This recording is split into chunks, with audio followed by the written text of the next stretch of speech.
मतलब उनका विश्वास है कि मैं लिख सकती हूँ और वो मुझे बहुत प्यार करते हैं। सर सुमन सर, मैं आपको यहीं से नमन करती हूँ। उनकी अर्धांगिनी जी बैठी हुई है, कला मंडली के सेक्रेटरी श्रीमती प्रतिभा सिंह जी, मैं उनका भी बहुत बहुत अभिवादन करती हूँ। और समय ना वेस्ट करते हुए आगे चलते हैं। भाई आखिर प्रेम के, ला भाई 4 कप चाय पिला दे, तेरे बच्चे जीते रहे, तेरा घराना जीता रहे, हर सोची मुराद पूरी हो, खूब खुश रहे तू। गाजियाबाद रेलवे स्टेशन पर हीना, मंजू, शबनम और रानी मानो सभी आने जाने वालों का ध्यान स्वतः ही आकर्षित कर रही थी। सब उन्हें बड़े ही गौर से घूर रहे थे। हीना और मंजू को तो लगता वो कोई हीरोइन है जिन्हें लोग देखने के लिए उनके आसपास भीड़ सी लगा लेते हैं। वो दोनों रोज आईने के सामने घंटों ही सजती संवरती रहती, कभी साड़ी तो कभी जीन्स टी शर्ट पहनकर इतराती। हो भी क्यों ना, दोनों के इंस्टाग्राम फॉलोअर्स 10,000 से ज्यादा हैं। शबनम दिल की बहुत नर्म है, लेकिन वो बहुत सख्त बनकर रहती है। बात बात पर ताली और बिना बात के भी गाली। न जाने कैसा गुस्सा, कैसा आक्रोश, कैसी शिकायत है उसके अंदर। पान की शौकीन शबनम इन सब की गुरु है। परिपक्व तो है ही, लेकिन कहीं कहीं सफेद होते बाल उसकी बढ़ती उम्र और तजुर्बे को जरूर बयान कर देते हैं। लेकिन रानी कुछ चुप सी थी, खामोश और बहुत सरल। आज हल्की गुलाबी साड़ी पहने रानी अपने बालों से परेशान उन्हें जोड़े से बांधती और चाय की चुस्कियों के साथ अगली आने वाली ट्रेन का इंतजार करती। होली जो आने वाली है, घर में बूढ़ी माँ है, भाई है, छोटी जवान बहन है। जिम्मेदारी के बोझ ने तीखे नैन नक्श वाली रानी को खामोश और मेहनती बना दिया था। न कोई सजावट, न कोई सिंगार। खैर रानी तो बिना सिंगार के भी रानी ही है, जो रोज नियम से आती और ट्रेन आते ही आगे बढ़ बढ़ के पैसे मांगती, जैसे समय भाग रहा हो। वह उन्हें रोकना चाहती थी। चलो चलो ट्रेन आ गई है। मंजू शबनम ने तुरंत साड़ी नाभि से नीचे करते और पल्लू गिराते उठाते मदोश करती अदाओं में चलना शुरू कर दिया। उन्हें यूं करता देख आसपास खड़ी भीड़ के दिल मचल उठे। उन्हें लगा इंतजार व्यर्थ नहीं गया। अरे इन अदाओं के तो हम सब दीवाने हैं। हो ना हो, गाजियाबाद रेलवे स्टेशन की हीरोइनें तो ये ही हैं। इनको यूं करता देख मंजू गुस्सा हो गई और हिना को साथ लेके जल्दी से ट्रेन में चल पड़ी। शबनम भी जवानों की फुर्ती लिए ट्रेन में चढ़ गई। दिन में आने वाली ये ट्रेन मुंबई से आती है। शबनम किन्नर की टोली गाजियाबाद से दिल्ली और दिल्ली से फिर गाजियाबाद में ट्रेनों में मांगती, गाती, दुआएं देती अपनी जिंदगी जीती है। आजा मंजू, हम दोनों साथ ही रहेंगे। कहीं कोई हीरो आ रहा हो इस ट्रेन से, हमें भी अपने साथ गाने में ठुमके लगाने का मौका दे दे। सही कहा ही ना, हीरो हो या विलेन, मैं तो उसकी बाहों में ही लिपट जाऊंगी। दोनों सहेलियां हंसी ठिठोली करती चढ़ गई उस ट्रेन पे, जिसका इंतजार वो रोज करती थी। रानी बिटिया, सही से मांगी हो, किसी को भी छोड़ना मत, सबसे ले लेना। 50-50 तो यहाँ सब दे देते हैं। थोड़ा प्यार से मांगोगी तो 100 भी मिल जाएंगे। अमीर लोग बैठते हैं, मुंबई के बाबू साहब। शबनम गुरु ने समझाते हुए रानी को कहा। रानी तो पहले ही पूरी तैयार थी। उसे तो जैसे पैसे की बहुत जरूरत थी। बूढ़ी बीमार माँ, निठल्ला शराबी भाई और जवान होती बहन, ये सभी जैसे रानी का राजभाग खा रहे थे। राम राम बाबूजी, लाओ जी बाबूजी, तुम्हारे बच्चे जीते रहे, हर सोची मुराद पूरी हो, घर परिवार में सब खुश रहे बाबूजी। लाओ चाचा जी, माता रानी खूब खुशियां दे, जिस काम से आए हो सब काम पूरे हो जाए। रानी ने मासूम आवाज में हाथ जोड़ जोड़ के मांगना शुरू कर दिया। वो मांगती और शबनम को थमा देती। पान की पीक साफ करती शबनम हरे हरे नोट अपनी छाती में छुपे लाल बटुए में रख लेती। ला दे दे मेरे गोविंदा, अरे मेरे हीरो, मेरे सोना। मंजू हिना मस्ती भरे अंदाज में साड़ी का पल्लू गिराते उठाते जवान लड़कों को छेड़ते मांग रहे थे। लड़के भी मस्ती करते, कोई उन्हें करीना कहता तो कोई उन्हें दीपिका। ये सुन वो मन मन गदगद हो जाते। उन्हें गुमान होता कि इस गाड़ी की हीरोइनें तो वो ही दोनों हैं। अरे क्या तमाशा लगा रखा है तुम लोगों ने रोज का। जहाँ लड़के देखे वहीं लगी छाती दिखाने। अरे हिजड़े हो, हिजड़ों के समान रहो। ये लड़के मजा लेंगे और काम पूरा होते हुए लात मार देंगे। घर परिवार ने तो पहले ही निकाल दिया है। जो है वो ये पैसा है। पैसा है तो गोरी गोरी चमड़ी चमकती रहेगी और बुढ़ापे में भी 2 वक्त की रोटी मिल जाएगी। अरे बावरियों, लड़कों में दिल लगा के अपने काम धंधे में दिल लगाओ। तुम दोनों को समझा समझा कर तो मैं थक गई हूँ। कल से ना मेरे साथ वहीं जाना, कल्लो जान के कोठे पे नाचने गाने, इन लड़कों के साथ मस्ती करने। ताली बजा बजा कर गुस्से में शबनम ने बोगी के दरवाजे पर खड़े क्रिकेट टीम के 4-5 लड़कों के सामने ही मंजू और हिना को खूब खरी खोटी सुना दी। उसके होठों से गिरता पान इस बात का गवाह है कि शबनम गुस्सा भी है और किस्मत का लिखा भुगत चुकी है। जो गलती कभी उसने की थी वो नहीं चाहती थी कि कोई और करे। उसकी सफेद होती लटों ने ये वो सबक उसे दिया है जिसमें हिजड़ा सिर्फ एक बोझ है, खुद के माँ बाप पर, समाज पर और शायद खुद पर भी। लो माँ, इस बोगी की कमाई। रानी अपने जूड़े से निकलती आवारा लट्टों को कसते हुए शबनम से बोली, देखो रानी को काम में दिल लगाती है, तुम्हारी तरह लड़कों के आगे पीछे नहीं घूमती। तुम दोनों से सुंदर है फिर भी अपनी किस्मत को जानती हैं कि तुम दोनों के समान सपने नहीं देखती। अरे ये लड़के हमें औरत नहीं समझते हैं, हम तो बस खिलौना है, खेला और छोड़ दिया। शबनम का लफ्ज उसके अतीत का दर्द बयान कर रहा था। जाने भी दो ना माँ, मेरी बहनों को कुछ न कहो, रानी ने उन्हें बचाते हुए बोला। शबनम ने बहुत तंज कर कहा, जरा सीखो कुछ, रंग रूप सूरत सीरत में सब में तुमसे बढ़कर है। इतना शोर शराबा सुनकर बोगी के दरवाजे पर बैठा सुकून की तलाश में सिगरेट पीता महेश बकबक सुनकर थक सा गया था। उन्हें चुप कराने की नियत से महेश घूमकर उन पर चिल्लाया, अरे भाई यहाँ से हटो भी। इससे आगे कुछ कह पाता कि महेश की नजर गुलाबी शिफॉन की सादी साड़ी में रानी के ऊपर पड़ी। रानी अपने जूड़े से बाहर आती लटों से परेशान अपने बालों को खोलकर लटों को उनमें फंसाने की कोशिश करती। महेश थम सा गया था। उसकी आंखें पलके झपकाना भूल गई थी। गेहुआ रंग, बड़ी बड़ी सुरमई आंखें, खड़ी नाक पर सफेद चमकता नग, उस पर काली घटा से कमर तक गिरते खुले लंबे बाल जिन्हें तराशी हुई नाजुक उंगलियां सवार रहे थे। महेश को यूं एक तक देखते उसका दोस्त राकेश व्यंग करता बोला, बाबू मोशाय, क्या रात का जुगाड़ देख रहे हो? महेश व्यंग से व्याकुल ना हुआ, वो तो बस कामदेव के प्रहार से बुरी तरह जख्मी था। रानी की मासूम आंखों में उसे दुनिया का सुकून दिख रहा था। ला मेरा बेटा, तू जीता रहे, जिस काम से जा रहा हो वो सफल हो। शबनम की ताली के साथ ये दुआएं महेश को जैसे सपनों से जगा गई हों। वो संभलता इतने में ही रानी जोर जोर से हंसने लगी। हंसती भी क्यों ना, मंजू और हिना वहीं पास की सीट में महिलाओं से मजाक कर रही थी। रानी को यूं हंसता देख एक बार फिर महेश को रानी से मोहब्बत हो गई। मौसी, आशीर्वाद दो, एक क्रिकेट का फाइनल मैच खेलने हम मुंबई से आए हैं, हम ही जीते। महेश के दोस्त ने ये कहते हुए 50 का नोट निकाल के शबनम को दिया। बिल्कुल बेटा, तुम ही जीतोगे, हिजड़ों की दुआ खाली नहीं जाती। यह कहकर हिजड़ों की टोली आगे बढ़ गई। रानी अपने बालों को संवारती वहीं रुकी थी।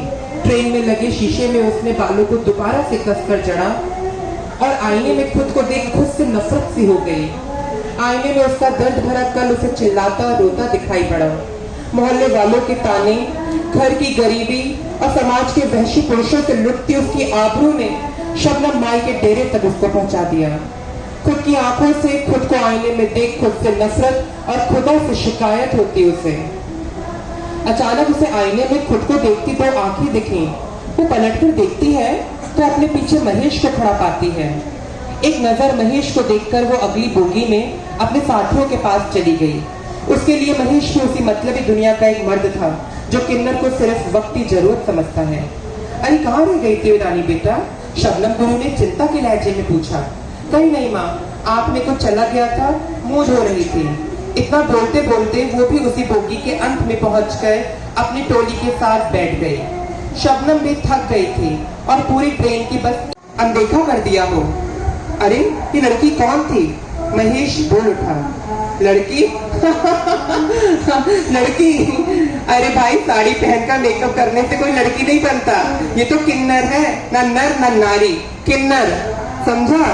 और फिर ये बता, तू इतना घूर घूर के उसे देख रहा था? राकेश हंसता, व्यंग करता, चुटकारी लेता हुआ बोला। पास खड़ा सूरज भी हंसने लगा। बोला, भाई भाभी पर दिल आ गया है क्या? अरे यार, तुम ऐसे क्यों बोल रहे हो? वो तो मुझे एक लड़की जैसी लगी। महेश बड़े सहज भाव से जवाब दिया। लड़की जैसी और लड़की होने में अंतर है भाई। सूरज ने जैसे समझाना चाहा। ये लोग हिजड़े होते हैं, जिन्हें किन्नर भी कहते हैं। ये लोग नाचते गाते और शगुन मांगते हैं। अरे भाई, मुझे भी पता है ये लोग किन्नर होते हैं, लेकिन किन्नर होना कोई गुनाह है क्या? ये लोग भी तो इंसान होते हैं। महेश ने थोड़ा गुस्सा होके ऊंचे स्वर में बात कही। इंसान तो होते हैं, पर अच्छे इंसान नहीं। सुना है ये लोग बहुत गलत काम करते हैं। अरे मुझे तो इनसे डर लगता है, कहीं हमें भी अपने जैसा ना कर ले। हम लड़कों को पहले रिझाते हैं, फिर हमारा लिंग कटवा के हमें अपने जैसा बना देते हैं। अब इनके तो बच्चे हो नहीं सकते। जनसंख्या बढ़ाने का ये नया तरीका है। राकेश भद्दा मजाक बनाता हंसता हुआ बोला। शट अप यार, व्हाट्स नॉनसेंस। तुम लोग कैसे पढ़े लिखे हो? बिना किसी को जाने ऐसा कैसे बोल सकते हो? क्या तुम उन्हें जानते हो? उनके साथ रहे हो? कभी एक घंटा भी उनके साथ बिताया है? तुम उनकी घर परिवार के नहीं हो, उनके जैसे नहीं हो, तो बेवजह क्यों बुरा बोलना किसी को? बस जो सोच दुनिया ने इतने सालों से बना ली, तुमने भी उसे मन में बिठा लिया। अरे यार, वो भी इंसान है हमारी तरह। आदमी औरत तो बाद में है। महेश दोस्तों को डांटता हुआ बोल ही रहा था कि स्टेशन का शोर आने लगा।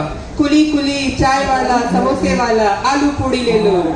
महेश के दोस्तों ने महेश की बात अनसुनी करते हुए फटाफट अपना अपना बैग सीट के नीचे बंदे कुंडे से खोलकर नीचे उतरने लगे। नई दिल्ली रेलवे स्टेशन। चलो जी, आ गई हमारी मंजिल। दरवाजे पर खड़ी क्रिकेट टीम। राकेश और सूरज चिल्लाकर बोले। सभी साथी बहुत खुश और जोश में थे, क्योंकि वो मुंबई से दिल्ली के साथ मैच खेलने आ रहे थे। लेकिन महेश की मंजिल जैसे ये नहीं थी।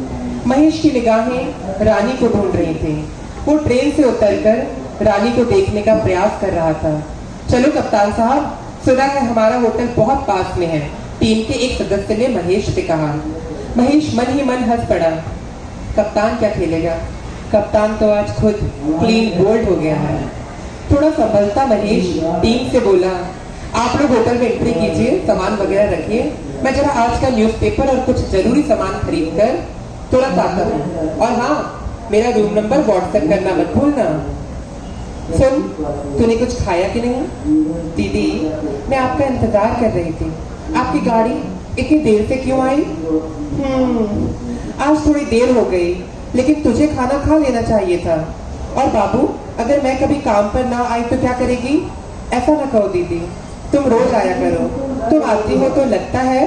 कहते कहते मुस्कान रानी से लिपट गई। दूर खड़ा महेश रानी और उस छोटी सी लड़की की बातें सुनकर शांत हो गया था। रानी के प्रति अपनापन बढ़ रहा था। रानी की गोद में बैठी उसकी साड़ी के पल्लू से खेलती वो लड़की किसी सर्कस कंपनी की लगती थी। 5-6 रबर बैंड लगे बाल और गालों पर कहीं लाल कहीं काला गोल निशान, मानो जैसे कोई जोकर होगी। अच्छा चल बता, आज क्या खाएगी? रानी मुस्कान से बोली। मैं तो आज समोसा खाऊंगी, मुस्कान खुश होकर बोली और रानी के साथ समोसे वाले के पास चल दी। तू कौन है रे? पहचाना नहीं तुझे? महेश ने दूर से शबनम को अभिवादन करा। अरे मौसी, अभी जब गाड़ी से उतरी हो उसी में तो मिला था मैं और मेरे दोस्त क्रिकेट टीम। याद है आपको? अरे हाँ हाँ बेटा, याद आ गया। बुढ़ापा है ना, चीजें भूल जाती हूँ। शबनम महेश की भोली सूरत को देखते हुए सोच रही थी। हाँ बेटा, ले आओ चाय। सुना है मेरे लिए भी लेके आना। शबनम खुश होकर बोली। चाय की दुकान जाते जाते हिना मंजू से बोल ही रही थी कि बुढ़िया ने बड़ा लंबा हाथ मारा है। आज तो महेश जैसा गबरू जवान शबनम को मिल गया। मौसी, ये दोनों तुम्हारे साथ ही रहती हैं? हाँ बेटा, दोनों मेरा ही चेला है, मेरे बुढ़ापे का सहारा। वैसे दोनों अच्छी हैं, लेकिन दुनिया की बातें नहीं जानती हैं। आप तीनों लोग ही साथ रहते हो क्या? नहीं नहीं, मेरी बेटी रानी भी मेरे साथ रहती है। वो बिल्कुल मेरी औलाद जैसी है, सबसे छोटी है लेकिन बहुत समझदार है। कहाँ है आपकी रानी? मेरी रानी यहीं कहीं स्टेशन पर मुस्कान को खिलाती पिलाती घूम रही होगी। मुस्कान एक अनाथ बच्ची है जिसका कोई नहीं है। मुस्कान उसको अपने बच्चे के समान प्यार करती है। महेश इतना कह ही रहा था कि रानी मुस्कान के साथ पास आ खड़ी हुई। वो महेश को देखते ही जान गई कि ये वही आंखें हैं जो आईने में उसका पीछा कर रही थी। लो आ गई मेरी मुस्कान। मुस्कान बेटा, आज बड़ा मन कर रहा है, बाहर अमृतसरी नान के ठेले से मेरे लिए जरा अमृतसरी नान ले आ, बड़ा मन कर रहा है खाने का। रानी अपनी गुरु शबनम की बात सुन के वहां से चल पड़ी। जैसे ही रानी ने चलना शुरू करा, महेश अपना सब कुछ भूल के मोबाइल उठाया और बहाने से बोला, मौसी टीम मेंबर्स का फोन आ रहा है, मैं जरा चलता हूँ। रास्ते में वो रानी के साथ में ही जा रहा था। महेश समय बर्बाद नहीं करना चाहता था। वो चलते चलते रानी के पास आ खड़ा हुआ। महेश के कंधों से भी नीचे आती रानी लड़खड़ा के महेश के ऊपर गिरती कि महेश ने उसे संभाल लिया। उसकी आंखों में देखकर बोली, इतना चुप क्यों हो? किससे डर रही हो? किस बात से भाग रही हो? रानी जल्दी से खुद को महेश से दूर करती बोली, जी नहीं, किसी से नहीं, डरना किस बात का? फिर इतनी चुप क्यों हो? क्या मैं तुम्हें अच्छा नहीं लगता? जी नहीं, ऐसा तो कुछ नहीं है, आप तो बहुत अच्छे हो। तो फिर मुझसे बात क्यों नहीं करती हो? रानी महेश की बातों से खुद को बचाते हुए जल्दी जल्दी नान लेने जाने लगी। सड़क पार करते ही अमृतसरी नान का बड़ा होटल था।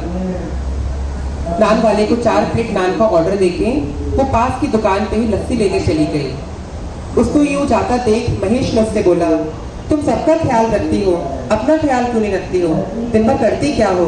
मैं तो खाना पकाती हूँ, मुझे खाना पकाना बहुत अच्छा लगता है। लो, तुम सारा दिन काम करती हो, घर जाकर भी काम करती हो। बाबूजी ये काम नहीं है, ये सब वो है जो मुझे पसंद है, जो मुझे औरत बनाता है। रानी थोड़ी देर में वापस आ गई, कुछ सामान उसके हाथ में था। महेश बोला, तुम बात को समझ नहीं रही हो, तो आप फिर मुझे क्यों समझाना चाहते हैं? तुम्हें समझना पड़ेगा। क्या समझूं? यही कि मैं तुमसे प्यार करने लगा हूँ। रानी को जैसे जिंदगी की सबसे बड़ी खुशी मिल रही थी, लेकिन पत्थर से बनी रानी सर झुका के बोली, प्यार तो मैं खुद से नहीं करती, तो भला आप मुझसे कैसे करेंगे? रानी, मैं सीरियस हूँ। हाँ, सही कहा आपने, आप बहुत सीरियस हैं, आपको आईसीयू जाना चाहिए। रानी को पकड़कर महेश ने उसकी आंखों में आंखें डालकर धीरे से पूछा, रानी, क्या तुम शादी करके एक अच्छी जिंदगी नहीं जीना चाहती? रानी पलकें झुकाए चुपचाप खड़ी रही, मानो वो कोई बुत हो। बोलो रानी, कुछ तो बोलो, मैं तुमसे प्यार करता हूँ, मेरी तरफ देखो तो, मेरी आंखों में देखो। रानी ने पलकें उठाकर महेश को देखा। उसकी आंखों में आंसुओं का सैलाब सा था, जिनके पार महेश से धुंधला सा दिख रहा था। शायद यही हकीकत है। तुम रो क्यों रही हो? महेश ने उसके सर पर हाथ रखते हुए कहा। एक घर परिवार से निकाली हुई बेसहारा सड़क पर भीख मांगती किन्नर और उसके सर पर रखा ये अपनेपन का हाथ। अब तो जैसे रानी खुद को रोक ना पाई हो और रोते रोते महेश के कंधों से सिसकियां भरते हुए बोली, चले जाओ महेश, चले जाओ। तुम्हारी मेरी दुनिया में बहुत अंतर है। जहाँ मैं हूँ वहाँ सिर्फ बदनामी है। मैं टूटे पत्ते के समान भटक रही हूँ, कभी किसी के पैरों में तो कभी गंदी नालियों में। और तुम दरख्त की एक सुंदर शाख हो। तुम्हारा समाज, तुम्हारा परिवार, तुम्हारे अपने वो जड़ है जिनसे तुम कभी अपने आप को अलग नहीं कर पाओगे, और अलग भी हुए तो सूख जाओगे। तुम्हारे घर वाले कभी भी किन्नर को अपनी बहू नहीं बनाएंगे। महेश रानी को अब चुप कराता उससे बोला, तुम ऐसा क्यों सोचती हो? क्यों खुद को किन्नर बोलती हो? मैं नहीं, दुनिया बोलती है, और सच्ची तो है। मैं किसी का वंश नहीं बढ़ा सकती, बस वंश बढ़ाने की दुआ दे सकती हूँ। रानी को यूं रोता देख महेश के भी आंसू निकलने लगे, जिन्हें वो बहुत मुश्किल से रोके था। औलाद को हम गोद भी ले सकते हैं। मैं तुम्हारे साथ हूँ, हमेशा तुम्हारा रहूंगा, तुम्हारे सारे सपने पूरे करूंगा, तुम मेरी बनकर रहना। महेश रानी को सीने से लगाकर विश्वास दिलाता हुआ बोला। अब रानी भी मान चुकी थी। तभी महेश का फोन बजा। मुंबई से उसके पड़ोसी का फोन था। उसने बताया कि उसकी माँ को हार्ट अटैक हो गया है, सीरियस कंडीशन पे आईसीयू में भर्ती किया है। महेश ने तुरंत फोन अपने दोस्त को करते हुए कहा, तत्काल में मेरा एक एयर टिकट बुक करो, मुझे अभी मुंबई जाना है। उसको ऐसा करते देख रानी को समझते देर न लगी कि उसकी मनुष्यत ने महेश के साथ भी कुछ बुरा कर दिया है। महेश, वापस जा रहे हो क्या? आंसू पोंछते हुए उसने महेश से पूछा। क्या हुआ महेश, इतना क्यों घबरा रहे हो? रानी मेरी माँ को हार्ट अटैक हुआ है, 1 घंटे बाद मेरी फ्लाइट। सुनो, तुम्हारा नाम चाहिए, बस तुमसे जान पहचान चाहिए। शादी मत करना, तुमसे शादी नहीं, तुमसे इंसान होने की वफादारी चाहिए। तुम अपनी माँ का ख्याल रखना, उन्हें तुम्हारी जरूरत है। माँ की मर्जी से ही शादी करना, उनका दिल न दुखाना।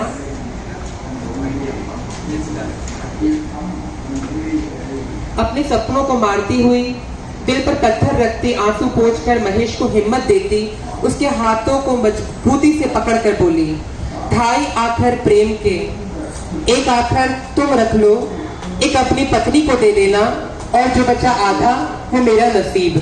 ये सुनकर महेश की आंखों से आंसू न रुके, वो भी रोता हुआ रानी के हाथों को चूमता वहां से चला गया। हमेशा क्रिकेट के मैच जीतने वाला ये महेश आज जिंदगी में प्यार का मैच हार गया था। किस्मत को यूं ही मंजूर था, महेश ना चाहते हुए भी चला गया। रानी उसे जाते हुए देखती और अपनी किस्मत का दिया जहर फिर हंसकर पी लेती। रानी रोज गाजियाबाद से दिल्ली आती जाती, वो मुंबई से आती ट्रेनों को बेचैनी से देखती, जैसे कुछ ढूंढ रही हो, कुछ है जिसका उसे आज भी इंतजार है। दीदी, तुम्हें क्या हो गया है? तुम पहले जैसे मेरे साथ खेलती क्यों नहीं? ये गाड़ी तो कोई खिलौना नहीं है, तुम फिर भी इन गाड़ियों को यूं क्यों घूरती रहती हो? रानी को यूं खोया खोया देखकर कुछ ही दिनों बाद मुस्कान ने मासूमियत से भरकर रानी से पूछा, तू अभी छोटी है, जब बड़ी होगी तो समझ जाएगी। दिखावटी हंसी के साथ रानी ने मुस्कान को गले से लगाया और मुंबई से आती हुई ट्रेन की तरफ हाथ फैलाकर धीरे से बुदबुदाई, मैं तुम्हारी हूँ, तुम्हारी ही रहूंगी। मानती हूँ कि मैं अधूरी हूँ, तुम्हारे सपने पूरे नहीं कर सकती, मैं आधी ही सही, मुझे मेरा आधा अक्स लौटा दो। आ जाओ, मुझे मेरा आधा अक्स लौटा दो। बहुत कुछ उसमें से गायब कर दिया है।